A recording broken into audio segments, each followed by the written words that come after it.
আসসালামু আলাইকুম। আগের ক্লাসে আমরা গীতালির সাইকেল নিয়ে আলোচনা করেছিলাম এবং সেই টপিকে আমরা একটা নতুন জিনিস শিখেছিলাম, যেটা হচ্ছে লিঙ্গ বৈষম্য সম্পর্কে জেনেছিলাম, তাই তো? আজকে আমাদের আলোচনার বিষয় হচ্ছে প্রাকৃতিক দুর্যোগ, সুনামি ও আইলা। তো আজকে আমি সুনামি ও আইলা কি এই জিনিসটা একটু বিস্তারিতভাবে আলোচনা করব। তার আগে আমরা একটা ছোট গল্প জেনে নেব। আগের ক্লাসে যেরকম গীতালি সাইকেল টপিকে গীতালিকে নিয়ে কিছুটা আলোচনা করেছিলাম, তো সেরকমই আজকে ওই গীতালিকে নিয়েই একটু মানে গীতালি কিভাবে স্কুল থেকে আসার সময় কিভাবে কথা বলছে, কি নিয়ে কথা বলছে সেগুলো একটু বলবো। তারপরেই আমরা সুনামি ও আইলা জিনিসটা কি সেটা জানবো। দেখো, গীতালি আমি আগের ক্লাসে বলেছিলাম তোমাদের মতো একজন বাচ্চা মেয়ে যে স্কুলে যায়। দেখো সেদিন কি হয়েছে, গীতালি যখন স্কুল থেকে বাড়ি ফিরছে তখন বন্ধুদের সঙ্গে অনেক কথাবার্তা হচ্ছে। আমরা যেরকম স্কুল থেকে বাড়ি ফেরার পথে বন্ধুদের সঙ্গে কথা বলতে বলতেই বাড়ি ফিরি, তাই তো? তো গীতালি সেদিন বন্ধুদের সঙ্গে বাড়ি ফিরছে এবং সে বাড়ি ফিরতে ফিরতে বন্ধুদেরকে বলছে যে অনেক সময় জোরে ঝড় আসে। এটা আমরা দেখেছি, তাই না? যে আমরা রাস্তা দিয়ে হেঁটে কোথাও থেকে আসছি আর সেই সময় অনেক জোরে ঝড় আসছে, তখন আমাদের অনেক ভয় করে, তখন আমাদের অনেক জানতে ইচ্ছে করে যে আমার এখন কি করা উচিত, আমরা কি করব এখন। ঠিক সেরকম গীতালিও তাই বলছে তার বন্ধুদেরকে যে অনেক সময় অনেক জোরে ঝড় আসে, তাহলে সেই সময় আমাদের কিভাবে সাবধান হওয়া যায়। তখন গীতালির বন্ধু অজিত বলছে যে ঝড় তো বন্ধ করা সম্ভব নয়, তাই না? এটা তো একটা প্রাকৃতিক নিয়ম, আমরা তো ঝড়টাকে বন্ধ করতে পারি না। তবে যেখানে ঝড় বেশি হয় সেই জায়গা থেকে আমরা সরে যেতে পারি। তো তখন জিজ্ঞেস করছে গীতালি যে কোথায় ঝড় বেশি হয়, কি করে বুঝবো? দেখো, যেখানে গাছপালা থাকে সেখানে কি হয়, অনেক জোরে ঝড় হলেও গাছ ওই ঝড়ের ধাক্কাটাকে অনেকটা সামলে নেয়। বা যেখানে ধরো পাহাড়ি অঞ্চল বা যেখানে ঘরবাড়ি থাকে, তো সেখানে গাছ থাকলে ঝড়ের ধাক্কাটা সে অনেকটা সামলে নেয়। কিন্তু যেখানে পুরো ফাঁকা ঘরবাড়ি বা গাছপালা কিছু নেই, যেমন ধরো সমুদ্রের তীরবর্তী অঞ্চল, সমুদ্রের কাছাকাছি অঞ্চল, সেখানে তো গাছপালা নেই, তাহলে সেখানে কি হবে? তাহলে সেখানে কি হয়, অনেক জোরে ঝড় আসে। তো সেই জন্যে আমাদের কি করা উচিত, সেই সমুদ্রের তীরবর্তী অঞ্চলে ঝড়ের সময় না যাওয়া উচিত। বা কেউ যদি সমুদ্রের কাছাকাছি অঞ্চলে থাকে তাহলে সেই ঝড়ের সময় সেখান থেকে দূরে কোথাও একটা নিরাপদ স্থানে চলে যাওয়া উচিত, তাই তো? অনেক সময় দেখবে যারা জেলে সমুদ্রে যারা মাছ ধরতে যায়, তারা ঝড়ের সময় কি করে, সমুদ্রে আর মাছ ধরতে যায় না, কারণ ঝড়ের সময় সমুদ্রে মাছ ধরতে যাওয়া উচিতও নয়, অনেক ক্ষয়ক্ষতি হবে, তাই না? দেখবে যখন কোথাও ঝড় হয় তার আগে রেডিওতে বলে দেয় যে এই অঞ্চলগুলোতে ঝড় বেশি হওয়ার সম্ভাবনা আছে। যেমন এই কিছুদিন আগে পশ্চিমবঙ্গে আমফান ঝড় হলো, তোমরা জানো। আর আমফান ঝড়ে অনেক কলকাতায় অনেক ক্ষয়ক্ষতি হলো, বাংলাদেশ এইসব জায়গাগুলো অনেক ক্ষয়ক্ষতি হয়েছে। তো তার আগে আমফান ঝড় হওয়ার আগে বেশ কিছুদিন ধরে টিভিতে আমরা জানতে পারছিলাম যে বেশ কিছুদিন ধরে বলছে যে ঝড় হওয়ার সম্ভাবনা আছে বা ঝড় হবে, এই অঞ্চলগুলোতে বেশি ক্ষয়ক্ষতি হওয়ার সম্ভাবনা আছে। তো এটা হচ্ছে আবহাওয়ার পূর্বাভাস। আবহাওয়া দপ্তর আমাদেরকে আগে থেকেই জানিয়ে দেয় যে কোন কোন অঞ্চলে ঝড় বেশি হবে। তো যেসব অঞ্চলে ঝড় বেশি হওয়ার সম্ভাবনা থাকে সেই সব অঞ্চলে না যাওয়াই উচিত, তাই না? কিন্তু এখানে আর একটা কোশ্চেন হচ্ছে যে সমুদ্রের ধারেই যাদের বাড়ি, তাহলে তাদের কি করা উচিত? তখন নাসরিন বলছে যে যাদের সমুদ্রের ধারে বাড়ি তাদেরকে কিন্তু খুব সাবধান হতে হবে, যতটা সম্ভব সমুদ্রের ধার থেকে দূরে থাকতে হবে। তখন সুনীল বলছে যে বাড়িঘর ফেলে কি আসা যায়, বাড়িঘর ফেলে কি করে আসবে? কিন্তু সেই সময় আমাদের বাড়িঘরের কথা ভাবলে চলবে না, তাই না? সেই সময় আমাদের প্রাণটাকে আগে বাঁচাতে হবে। ঠিক একই রকম 2009 সালে খুব ঝড় হয়েছিল, সেই ঝড়টার নাম হচ্ছে আইলা। এটা মনে রাখবে তোমরা, 2009 সালে যে ঝড় হয়েছিল সেই ঝড়ের নাম কি? সেই ঝড়ের নাম হচ্ছে আইলা ঝড়।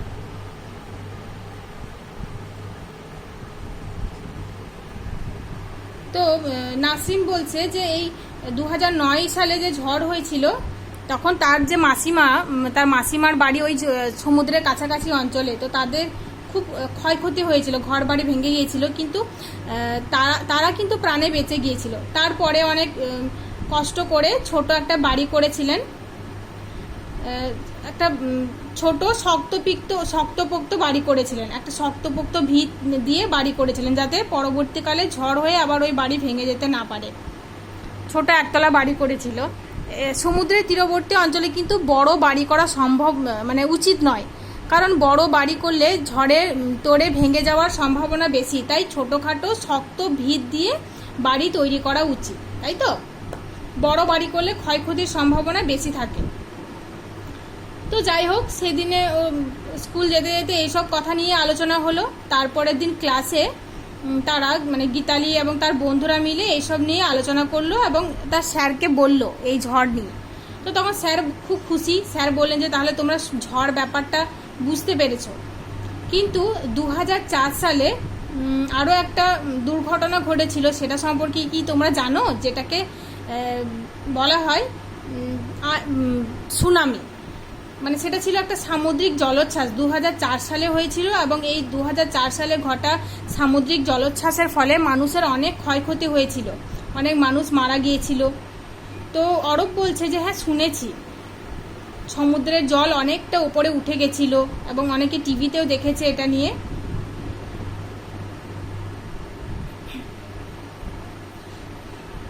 তো তখন স্যার বলছেন যে এটা হচ্ছে এই যে সামুদ্রিক জলোচ্ছ্বাস, এটা হচ্ছে সমুদ্রের নিচে প্রচণ্ড যখন ভূমিকম্প হয় তখন সামুদ্রিক জলোচ্ছ্বাস দেখা যায়, আর এই সামুদ্রিক জলোচ্ছ্বাসকে বলা হয় আইলা।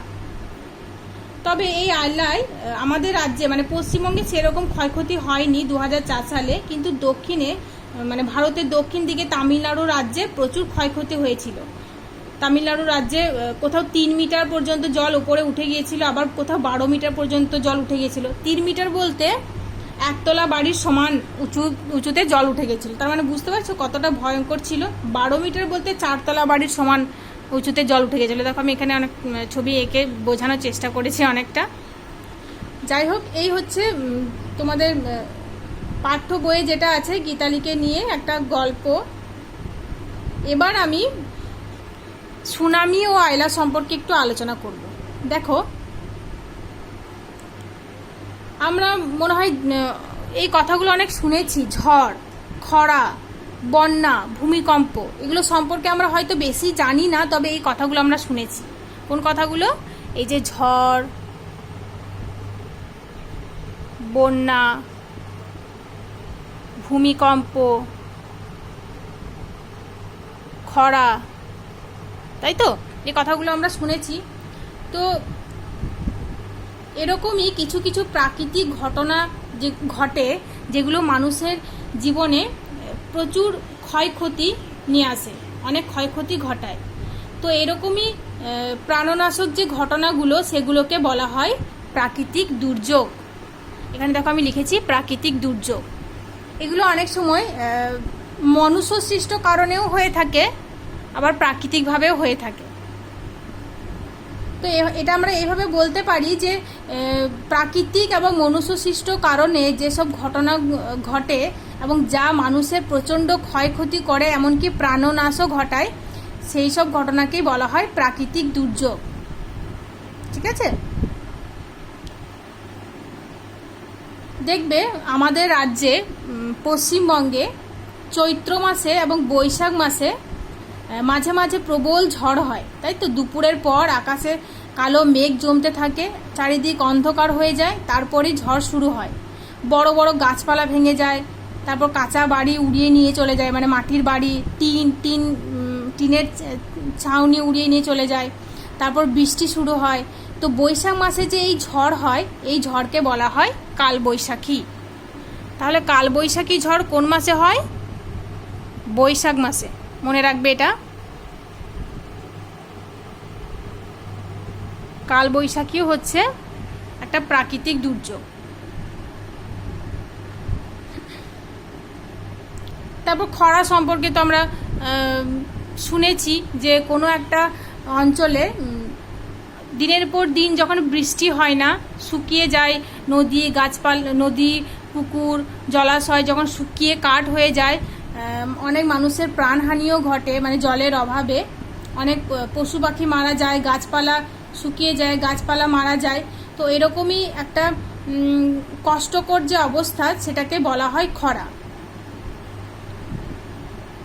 বহুদিন ধরে বৃষ্টি না হলেই জলাভাব দেখা যায়, তাই তো? পুকুর, নদী, জল সব কিছু শুকিয়ে যায়, নলকূপের জলটা অনেক নিচে নেমে যায়, নলকূপ থেকে জল পড়তেই পড়ে না, ফসল শুকিয়ে যায়, পশু পাখি মারা যায়। তো এরকম অবস্থাকে বলা হয় খরা। এটা সাধারণত গ্রীষ্মকালে হয়ে থাকে। তো খরা সম্পর্কে আমরা জানলাম, খরাটা কি।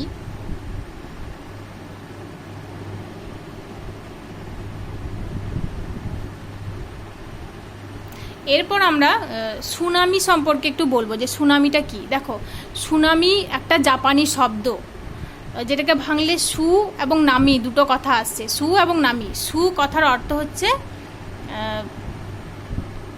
বন্দর এবং নামি কথার অর্থ হচ্ছে জলোচ্ছ্বাস। তো দেখো, সমুদ্রের তীরবর্তী অঞ্চলে যখন জলোচ্ছ্বাস দেখা যায় সেটাকেই বলা হয় সুনামি।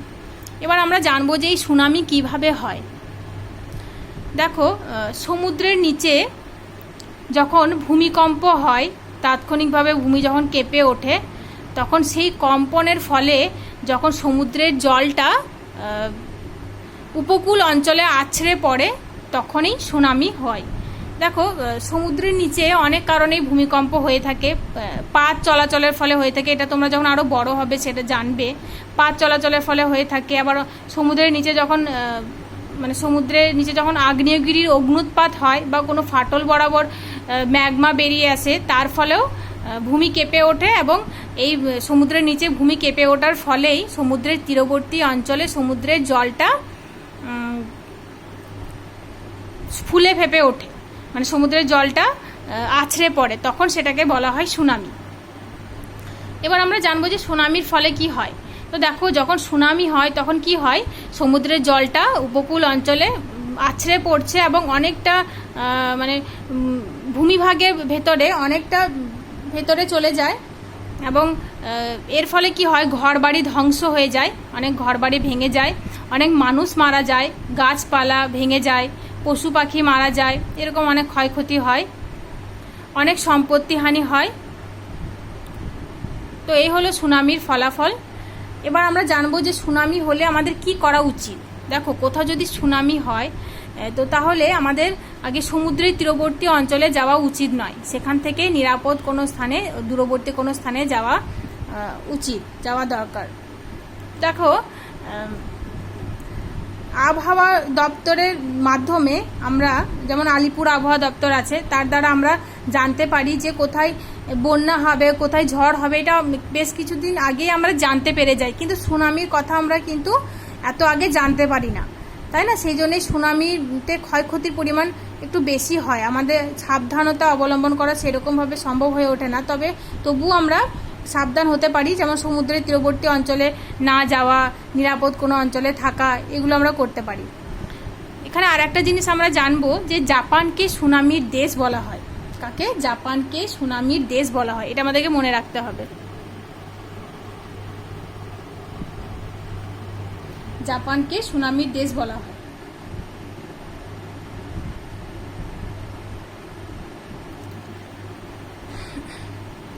এই যে বললাম 2004 সালে যে সুনামি হয়েছিল, তার ফলে অনেক মানুষ মারা গিয়েছিল, আর সমুদ্রের জলটা 2তলা এবং 4তলা বাড়ির সমান উপরে উঠে গিয়েছিল। আর এই ঝড়ের ফলে ভারতের তামিলনাড়ুতে প্রচুর ক্ষয়ক্ষতি হয়েছিল।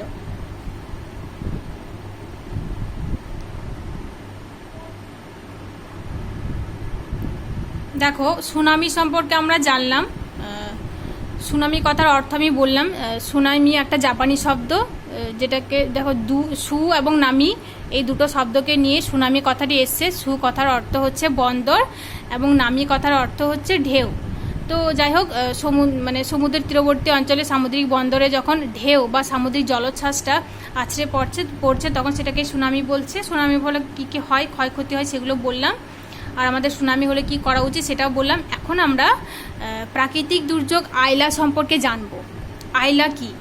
আইলা হচ্ছে একটা ঘূর্ণিঝড়। এখানে লিখছি আমরা ঘূর্ণিঝড়। এই ঘূর্ণিঝড় কিভাবে হয়? দেখো, কোনো একটা অঞ্চলে যদি উষ্ণতা খুব বেশি বেড়ে যায়, তাহলে ওই অঞ্চল অনেক উষ্ণ হয়ে যায় এবং তার ফলে কি হয়, ওই অঞ্চলে নিম্নচাপ সৃষ্টি হয়। আমরা জানি যে কোনো অঞ্চলে তাপমাত্রা যদি বেড়ে যায়, উষ্ণতা বেড়ে গেলে সেই অঞ্চলে বায়ুটা হালকা হয়ে উপরে উঠে যায় এবং তার ফলে সেই অঞ্চলে নিম্নচাপ বিরাজ করে। এবং আমরা জানি যে সব সময় বায়ু উচ্চচাপ থেকে নিম্নচাপ অঞ্চলের দিকে ছুটে আসে। তাহলে এখানে ধরে নাও নিম্নচাপ সৃষ্টি হয়েছে উষ্ণতা বেড়ে গেছে বলে, এবং আশেপাশে অঞ্চলগুলোতে উচ্চচাপের বায়ু অবস্থান করছে। তখন কি হয়, আশেপাশে অঞ্চলের উচ্চচাপের বায়ুটা ওই নিম্নচাপের কেন্দ্রের দিকে জোরে ছুটে আসে। তখন কি হয়, এই ঘূর্ণিঝড়ের সৃষ্টি হয়। তো এরকমই একটা ঘূর্ণিঝড়ের উদাহরণ হচ্ছে আইলা, যেটা 2009 সালে হয়েছিল এবং এটা খুবই ধ্বংসাত্মক ছিল, খুবই ভয়ঙ্কর ছিল। যেরকম 2020 সালে এই কিছুদিন আগে একটা ঝড় হয়েছিল, একটা ঘূর্ণিঝড় হয়েছিল, সেটা হচ্ছে আমফান। আমফানের কথা আমরা সবাই শুনেছি, তাই তো? আমফান। আর এই আমফান ঝড়ের ফলে কলকাতা তথা পশ্চিমবঙ্গে অনেক ক্ষয়ক্ষতি হয়েছিল, অনেক মানুষ মারা যায় এই ঝড়ের ফলে। আমফান ঝড়ের ফলে অনেক ঘরবাড়ি ভেঙে যায়, গাছপালা ভেঙে যায়, ইলেকট্রিক যে যোগাযোগ সেটা বিচ্ছিন্ন হয়ে যায়, বৈদ্যুতিক যোগাযোগ বিচ্ছিন্ন হয়ে যায়, তাই তো? তো সেরকমই একটা ঘূর্ণিঝড় হচ্ছে আইলা। 2009 সালে এই ঘূর্ণিঝড়ের ফলে অনেক ক্ষয়ক্ষতি হয়। এছাড়াও আরও বেশ কিছু ঘূর্ণিঝড়ের নাম আমরা শুনেছি, যেরকম তিতলি, গজ, এইসব নামগুলো আমরা শুনেছি, তাই তো? তারপর ফণী। তো যাই হোক, এই আইলা ঝড়ের ফলে কি কি ক্ষয়ক্ষতি হয় সেটা আমরা জানবো এবার। বা 2009 সালে যে আইলা ঝড় হয় বা এই আমফান ঝড়, এগুলো সবই ঘূর্ণিঝড়ের উদাহরণ। তো এই ঝড়ের ফলে কি কি ক্ষয়ক্ষতি হয় দেখো। ঘূর্ণিঝড়ের ফলে ওই যে বললাম, অনেক মানুষ মারা যায়, গাছপালা পড়ে যায়, গাছপালা ধ্বংস হয়ে যায়, পশু পাখির ক্ষয়ক্ষতি হয়। অনেক সময় কি হয়, অনেক সময় ঘর বাড়ি চাপা পড়ে গিয়ে অনেক পশু মারা যায়, তাই তো? আর গাছপালা পড়ে গিয়ে সেই গাছপালায় যেসব পাখিরা থাকতো, সেই পাখিরা বাসস্থান হারা হয়ে যায়। ঘূর্ণিঝড়ের ফলে যোগাযোগ বিচ্ছিন্ন হয়ে যায়। অনেক সময় কি হয়, রাস্তার মধ্যে গাছ পড়ে গেল, তাহলে ওই অনেক বড় অনেক পুরনো মোটা গাছ পড়ে গেল, তাহলে কি হয়, ওই রাস্তা দিয়ে যোগাযোগ ব্যবস্থা বিচ্ছিন্ন হয়ে যায়, তাই তো? তারপর অনেক সময় বৈদ্যুতিক তার ছিঁড়ে যায়, তো তার ফলেও কিন্তু আমাদের যাওয়া আসা বা যোগাযোগ বিচ্ছিন্ন হয়ে যায়, এরকম ক্ষয়ক্ষতি হয়। তো এবার আমরা জানবো যে ঘূর্ণিঝড় হলে আমাদের কি করা উচিত। দেখো, ঘূর্ণিঝড় হওয়ার আগে আমাদের আবহাওয়া দপ্তর রেডিও এবং টিভির মাধ্যমে আমাদেরকে জানিয়ে দেয় যে এইসব অঞ্চলগুলোতে ঘূর্ণিঝড় হওয়ার সম্ভাবনা অনেক বেশি।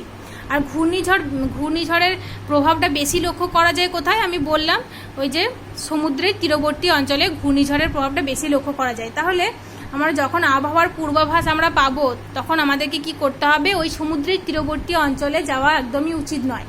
সমুদ্রের তীরবর্তী অঞ্চল থেকে বা যেসব অঞ্চলগুলিতে ঘূর্ণিঝড়ের ক্ষয়ক্ষতি হওয়ার সম্ভাবনা বেশি, সেই সব অঞ্চল থেকে আমাদেরকে দূরে নিরাপদ কোনো স্থানে চলে যেতে হবে। আর ঘূর্ণিঝড় হওয়ার সেই সময় সমুদ্রে জেলেদের মাছ ধরতে যাওয়া একদমই উচিত নয়, তাই তো? আর আমাদের কি করতে হবে, যেসব অঞ্চলগুলো ঘূর্ণিঝড় হওয়ার সম্ভাবনা বেশি থাকে, যেমন এই যে পশ্চিমবঙ্গের যেখানে ঘূর্ণিঝড় খুব বেশি হলো কলকাতায়, তারপর বাংলাদেশের যেখানে সুন্দরবনে অনেক বেশি ঘূর্ণিঝড়ের ফলে ক্ষয়ক্ষতি হয়, অনেক মানুষ মারা যায়। তাহলে কি করা উচিত, সেই অঞ্চলে ঘর বাড়িগুলো কিন্তু অনেক মজবুত ভিত কংক্রিটের করা উচিত, একতলা করা উচিত, বহুতল বাড়ি করা উচিত নয়। বহুতল বাড়ি করলেই ঘূর্ণিঝড়ে ভেঙে পড়ার সম্ভাবনা বেশি। তো সেই জন্যই একতলা বাড়ি এবং ভিতটাকে খুব মজবুত করা উচিত, তাই তো? তো এই হলো আমাদের ঘূর্ণিঝড়ের চলাকালীন আমাদের কি কি করা উচিত সেটা বললাম। আশা করছি আমরা এই প্রাকৃতিক দুর্যোগ সুনামি ও আয়লা সম্পর্কে তোমরা বুঝতে পেরেছো। যদি বুঝতে না পারো আমাকে আবার বলবে, আমি তোমাদেরকে আবার বুঝিয়ে দেবো ব্যাপারটা। যাই হোক, এবার আমি কিছু তোমাদের সঙ্গে শর্ট কোশ্চেন আলোচনা করব। তো যেমন দেখো কালবৈশাখী, পশ্চিমবঙ্গে যে কালবৈশাখী ঝড় হয়, এই যে আমি এখানে লিখেছি দেখো, কালবৈশাখী সম্পর্কে আমি তোমাদেরকে বললাম। এটা কোন কোন মাসে হয়? এটা চৈত্র ও বৈশাখ মাসে হয়, তাই তো। কালবৈশাখী ঝড়টা চৈত্র ও বৈশাখ মাসে হয়। এই যে কোশ্চেনগুলো আমি আলোচনা করছি সেগুলো খুবই ইম্পর্টেন্ট, তোমরা ভালো করে পড়ো। দেখো সমুদ্রের নিচে ভূমিকম্প হলে কি হয়? আমি বললাম কিছুক্ষণ আগে, সমুদ্রের নিচে যখন ভূমিকম্প হয় তখন জলোচ্ছ্বাস হয়, তাই তো। আর সমুদ্রের নিচে যখন ভূমিকম্প হয়, ভূমিকম্পের ফলে যে সামুদ্রিক জলোচ্ছ্বাস দেখা যায় সেটাকে বলা হয় সুনামি, তাই তো। আর একটা কথা তোমাদের বলতে ভুলে গেছি, সেটা হচ্ছে এই যে ভূমিকম্প হয়, এই ভূমিকম্পের তীব্রতা মাপার একটা যন্ত্র আছে। কোথাও যদি ভূমিকম্প হয় তাহলে সেই ভূমিকম্পটা কতটা বেশি বা কোথাও কতটা কম হয়েছে, তো সেটা মাপার একটা যন্ত্র আছে, যে যন্ত্রটা হচ্ছে সিসমোগ্রাফ।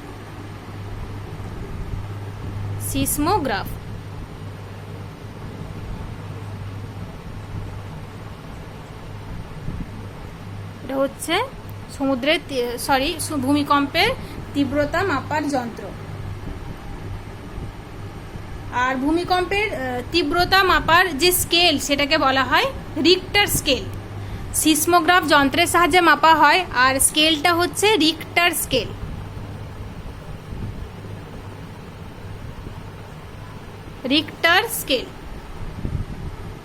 রয়হসি খ টয়াকার রিক্টার স্কেল। একটু মুছে দিই, তাহলে নইলে তোমরা বুঝতে পারবে না। নেক্সট কোশ্চেন আমরা বলবো, কত সালে সুন্দরবন অঞ্চলে আইলা হয়েছিল? ওই যে আমি বললাম আইলা কত সালে হয়েছিল সুন্দরবন অঞ্চলে? 2009 সালে। আর এই আইলা ঝড়ের ফলে খুব ক্ষয়ক্ষতি হয়েছিল, তাই তো। বিশেষ করে সুন্দরবন অঞ্চলে অনেক ক্ষয়ক্ষতি হয়েছিল। আর সুনামি হয়েছিল কত সালে? সুনামি হয়েছিল 2004 সালে। আর এই সুনামির ফলে অনেক ক্ষয়ক্ষতি হয়েছিল, বিশেষ করে তামিলনাড়ু অঞ্চলে ক্ষয়ক্ষতি হয়েছিল। কোথায়? তামিলনাড়ুতে। তামিলনাড়ুতে 2004 সালে সুনামির ফলে অনেক ক্ষয়ক্ষতি হয়েছিল, এটা মনে রাখবে। আমি তোমাদের এই কোশ্চেন অ্যান্সারে ছবি তুলে দিয়ে দেবো, যদিও তবুও আমি এখানে লিখছি। আইলা কি? আইলা হচ্ছে একটা ঝড়, একটা ঝড়ের নাম, তাই তো। আইলা হচ্ছে একটা ঘূর্ণিঝড়ের নাম, এটা মনে রাখবে। আমাদের রাজ্যে কোথায় আবহাওয়া দপ্তর বা আবহাওয়া অফিস আছে? কোথায় বলো তো? আমাদের রাজ্যে আবহাওয়া দপ্তর আছে আলিপুরে। ওই যে বললাম আলিপুর আবহাওয়া দপ্তর, আলিপুর আবহাওয়া দপ্তর, যার দ্বারা আমরা আগেই জানতে পারি যে কোথায় কি প্রাকৃতিক দুর্যোগ হবে, কোথায় ঝড় হবে, কোথায় বন্যা হওয়ার সম্ভাবনা আছে, তাই তো।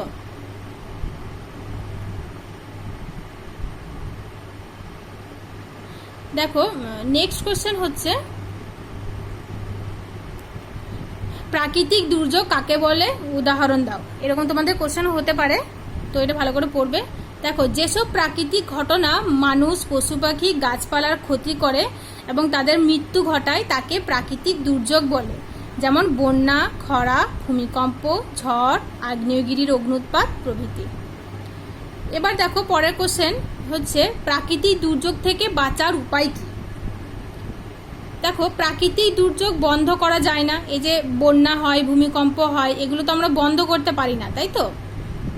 কিন্তু আমরা আগে থেকে সতর্ক হয়ে যেতে পারি। তো যদি আগে থেকে আমাদেরকে সতর্ক করা হয়, তবে ওই জায়গা থেকে নিরাপদ স্থানে আমাদেরকে চলে যেতে হবে, তবেই আমরা রক্ষা পাবো।